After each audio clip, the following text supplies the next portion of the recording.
ஹர ஹர நம பார்வதி பதனே ஹர ஹர மகாதேவா. தென்னாருடைய சிவனே போற்றி, எந்நாட்டவர்க்கும் இறைவா போற்றி. விண்ணார் திங்கட் கண்ணி வெள்ளை மாலையது சூடி தன்னார கோடாமை பூண்டு தடைபும் சடைதாழ என்னாமந்தன் எல் புகுந்தன் கெவ்வ நோய் செய்தார் கண்ணார் சோலை காமூர் மேயன் விண்ணோர் பெருமானே புத்தல் மண் சுவர் கொல்லா குரம்பதை மெய்த்தனென்று வியந்துடல் ஏழைகால் மெய்த்தனென்று வியந்துடல் ஏழைகால் சித்தர் பத்தர்கள் சேர்த்திருக்கானூரில் அத்தன் பாதம் அடைதல் கருவமே. சிவா திருச்சிற்றம்பலம். நம்ம கோவில் தஞ்சாவூர் மாவட்டம் பூதலூர் தாலுக்கா திருக்காட்டுப்பள்ளி பக்கத்தில் விஷ்ணம்பேட்டைங்கிற கிராமத்தினுடைய குருடைக்கரையில் அமைஞ்சிருக்கிற திருக்கானூர் அருள்மிகு சௌந்தர்ய நாயகி அம்பாள் கணவர் கரும்பேஸ்வர சுவாமி திருக்கோவில். ரொம்ப பல காலமாக நம்ம கோவில் இங்கே இருந்துருக்கு. ஆண்டு கணக்கெல்லாம் வழக்கமாக இப்போ நம்ம ஏதோ கணக்கு பண்ணி வச்சுருக்கோம். அது வழி பார்த்தாலும் 4000 வருஷம் நம்ம சொல்கிறோம். அதுக்கு முன்னாடியிலேருந்தே சுவாமி இங்கே இருந்துருக்கார் அப்படிங்கிறது தான் நம்ம புராண செய்திகளுடைய வெளிப்பாடு. நம்ம கோவில் தாக்ஷாயணியாக பிறந்த தோஷத்தை நீக்கிக்கிறதுக்காக அம்பாள் இங்கே தவம் பண்ணா அப்படின்னு சொல்லித்தான் நம்ம பெரியவாள்லாம் சொல்கிறாங்க. அப்போ அம்பாள் இங்கே தவம் பண்ணி சுவாமியை ஜோதி பிழம்பா செம்மேனிநாதரை தரிசனம் பண்ணுறாங்க. அதனால அம்பாளுக்கு சிவயோக நாயகி அப்படின்னும், சுவாமிக்கு செம்மேனிநாதர் தரையிலிருந்து முளைச்சு காட்சி கொடுத்தாராம். அதனால முளைநாதர் அப்படின்னும் பேருங்க. இப்படித்தான் நம்ம கோவில் முதல்ல இங்கே உருவாகி இருக்கு. அதைத்தான் தேவாரத்திலையும் சிவயோக நாயகி முளைநாதர் செம்மேனிநாதர் அப்படின்னு தான் குறிப்பிட்டிருப்பாங்க. இப்படிதான் நம்ம கோவில் இங்கே உருவாகி வந்திருக்கு.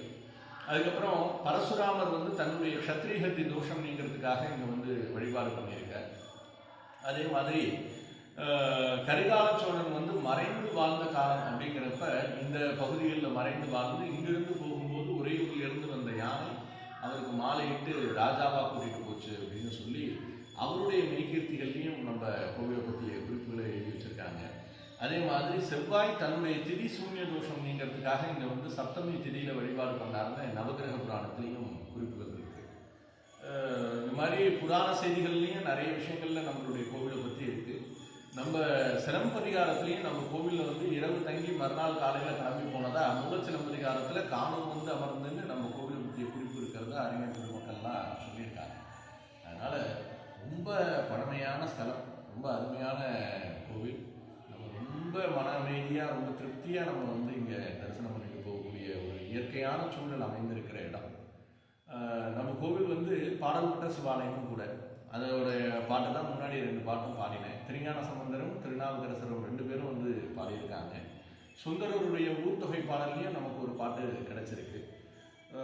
இந்த கோவில் இப்போ தற்காலத்தில் பேர் எப்படி அப்படின்னா கரும்பேஸ்வரர் சௌந்தரநாயகி அம்பாள் அப்படின்னு இருக்கு. இது எப்படி வந்துச்சு அப்படின்னா, சோழ நாட்டுக்குள்ள பாண்டியர்கள் பலமா இருந்த காலம் அப்படின்னு சொல்லலாம். முதலாம் தமிழ்ச்சங்கம் வளர்த்த காலம் அப்படின்னு சொல்றாங்க. அந்த காலத்துல ஜெகவீர பாண்டியன் ஒரு பாண்டிய ராஜா இந்த பகுதியை ஆட்சி பண்ணிட்டு இருந்திருக்காரு. அவர் நம்ம கோவில் பகுதியை தரிசனம் பண்ணும்போது கோவிலை பார்த்துட்டு இதை இன்னும் கொஞ்சம் பலப்படுத்தி தரேன்னு சொல்லி கருங்கல்லாம் கட்டி கொடுத்துருந்துருக்காரு.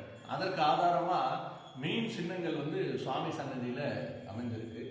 அதுவும் புடைப்பு சிற்பமா இருக்கு. வளைவுகள் இல்லாத நேர் மீனா இருக்கு.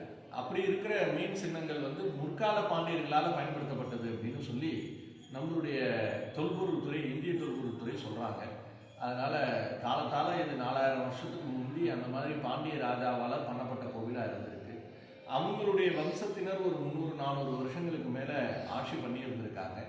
ஆட்சி பண்ணிட்டு வந்துட்டு ஒரு காலகட்டத்தில் சோழர்களுடைய பலம் அதிகமாகுது, பாண்டியர்களுடைய பலம் குன்றி போகும்போது இங்கே இருந்த பாண்டியனுடைய சிற்றரசரை போர் பண்ணி ஜெயிச்சிடுறாங்க. அப்போ அந்த அரசரை சோழராஜா கைது பண்ணிடுறாரு. அரசியார் கர்ப்பவதியாக இருக்கான்னு அவளை விட்டுடுறாங்க. அவள் இந்த ஊர் வழியாக போகும்போது அவளுக்கு பிரசவ வலி வருது. யாராவது உதவி செய்யுங்கன்னு சொல்லி உதவி கேட்குறா. சோழராஜா யார் உதவி செய்தாலும் அவங்களும் நாடு கடத்தப்படுவார்கள்னு உத்தரவு போடுறாரு. அதனால யாரும் உதவி செய்யறதுக்கு முன் வரலை.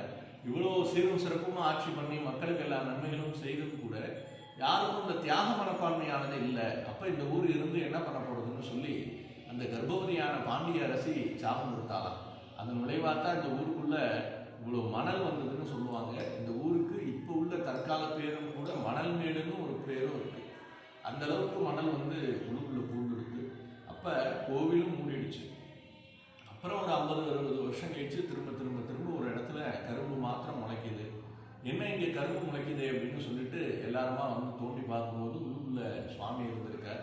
கரும்பு வந்து அடையாளம் காட்டியதுனால பிற்காலத்தில் சுவாமி பேர் கரும்பேஸ்வரர் ஆகுது.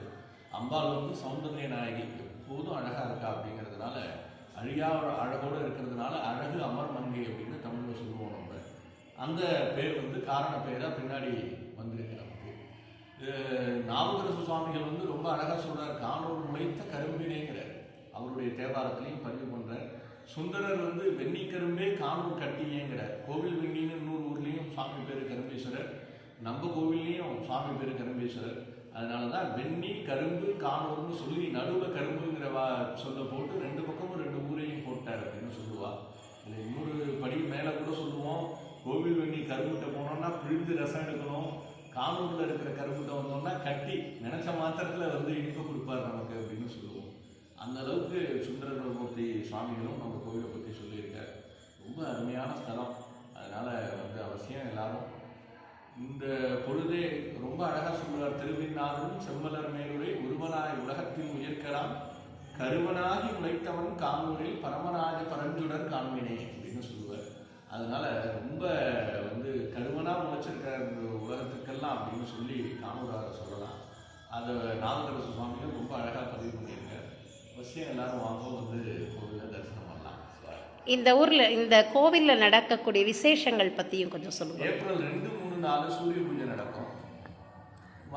மாசத்துல வந்து கடைசி தைவெள்ளி கிழமையில வந்து ரொம்ப காலமா குலதெய்வ வர்க்கத்தினரா வந்து தொடர்ந்து சந்தனக்காப்பு விழா நடந்துகிட்டு இருக்கு. அதே மாதிரி கும்பாபிஷேக ஆண்டு விழா இந்த முறை வைகாசி மாசம் ஆச்சு. அதனால வைகாசி சுவாதி நட்சத்திரத்துல அந்த கும்பாபிஷேக ஆண்டு விழா சம்பத்சராபிஷேகம் நடந்துகிட்டு இருக்கு. ஆவணி மூலம் வந்து பாண்டிய மன்னர்களுடைய தொடர்பு நம்ம கோவில்ல இருக்கு அப்படிங்கிறதுனால பல காலமா ஆவணி மூலத்திலையும் சந்தனக்காப்பு விழா நடந்துகிட்டு இருக்கு. இது நம்ம கோவிலை பொறுத்த வரைக்கும் உற்சவமூர்த்தி எல்லாம் கிடையாது. அதனால இந்த மாதிரியான இந்த விழாக்கள் தான் காட்டு கோவிலா இருக்குது வழக்கத்துல. அப்ப 4 வீதியோ கொடிமரமோ இது மாதிரி எதுவும் பெரிய உற்சவாதிகளோ கிடையாது, தேர் கிடையாது. அதனால வழக்கத்துல நம்ம சந்தனக்காப்பு ஒரே 2 சுவாமி தாத்தா பிரியத்துக்கு இங்க இருந்து எடுத்துன்னு வந்து வச்சாருன்னு வழக்கம் சொல்லுவா வழக்கத்துல. அதனால அந்த சுவாமி 2 பேரும் இருக்கா. ஸோ அவங்களுக்கு திருக்கல்யாணம் பண்ணி ஒரு உள்ளுக்குள்ள கோவிலுக்குள்ளேயே ஒரு பிரதட்சணம் பண்ணி வைப்போம். அது நடக்கிறது எப்போ அப்படின்னா கும்பாபிஷேக ஆண்டு விழாவில் வழக்கம் பண்ணிட்டு இருக்கோம். இப்படிதான் நடக்குது.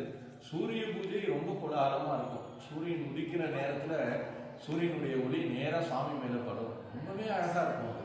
அவ்வளவு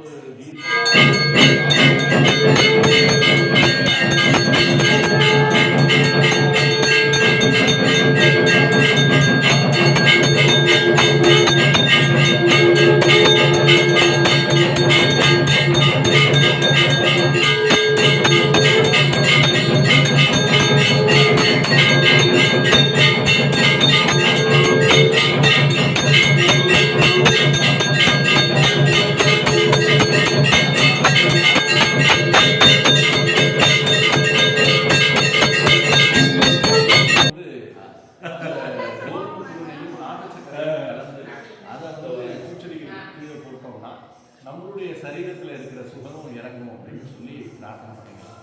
அதை வந்து இங்கேயும் ஒரு பிரார்த்தனையாக நம்ம எல்லாரும் பண்ணிக்கிட்டு இருக்கோம். எல்லாம் வழக்கமாக நம்ம சிந்திக்காமல் இருந்தால் சௌகரியமாக இருக்கும். வேற ஏதான பிரார்த்தனைகள் அப்படின்னு ஸ்பெஷலாக இங்கே இருக்கா? கணவன் மனைவி 2 பேருக்கும் இடையில கொஞ்சம் ரொம்ப அண்டர்ஸ்டாண்டிங் வந்து ரொம்ப சிக்கலாகுது, அவங்களுக்குள்ள பிரச்சனையாக இருக்குது அப்படின்னா இங்கே வந்து பிரிந்து இருந்த கணவன் மனைவியா அம்பாள் வந்து பிரிந்து சுவாமியோட சேர்ந்தாங்க அப்படின்னு சொல்கிறோம். அதனால அந்த உடன்பாடு சிரமமாக இருக்கிறவங்க வந்து திரும்ப நம்ம சுவாமியை வந்து பிரார்த்தனை பண்ணிக்கிட்டாங்கன்னா அவங்க வந்து சீக்கிரம் அவங்க 2 பேருக்குள்ள உள்ள மனஸ்தாபங்கள் சரியாகி அவங்க சீக்கிரம் சேர்ந்துருவாங்க அப்படிங்கிறது நம்ம கோவிலுடைய புராண செய்தியிலேருந்து வரக்கூடிய விஷயம்.